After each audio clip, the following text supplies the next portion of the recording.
Pregnancy plan ಮಾಡೋ ಮುಂಚೆ ಈ ಟೆಸ್ಟ್ಗಳನ್ನು ದಯವಿಟ್ಟು ಮಾಡಿ. ಮೊದಲನೇದಾಗಿ ವಿಟಮಿನ್ ಡಿ ಕಡಿಮೆ ಇತ್ತು ಅಂತಂದರೆ ಪ್ರೆಗ್ನೆನ್ಸಿ ಆಗೋ ಚಾನ್ಸಸ್ ಕಡಿಮೆ ಇರುತ್ತೆ. ಇದು 2 ಹಸ್ಬೆಂಡ್ ವೈಫಲ್ಲಿ ಚೆಕ್ ಮಾಡ್ಕೋಬೇಕು. ಎರಡನೇದಾಗಿ B12 ಹಾಗೂ B9.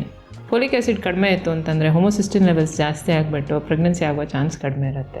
ಮೂರನೇದಾಗಿ ಥೈರಾಯ್ಡ್ ಏರುಪೇರು ಇದ್ದಲ್ಲಿ ಪ್ರೆಗ್ನೆನ್ಸಿ ಆದ್ರೂ ಒಂದೊಂದು ಸತಿ ಅಬಾರ್ಷನ್ ಆಗುತ್ತೆ. ಸೊ ಇದನ್ನು ಕರೆಕ್ಟ್ ಮಾಡಿಬಿಟ್ಟು ಆಮೇಲೆ ಪ್ರೆಗ್ನೆನ್ಸಿ ಪ್ಲ್ಯಾನ್ ಮಾಡೋದು ಉತ್ತಮ. ನಾಲ್ಕನೇದಾಗಿ ಪ್ರೊಲ್ಯಾಕ್ಟಿನ್ ಲೆವೆಲ್ಸ್ ಜಾಸ್ತಿ ಇತ್ತು ಅಂತಂದರೆ ಒಂದೊಂದು ಸತಿ ಪ್ರೆಗ್ನೆಂಟ್ ಆದ ನಂತರ ಅಬಾರ್ಷನ್ ಆಗೋ ಚಾನ್ಸಸ್ ಇರುತ್ತೆ.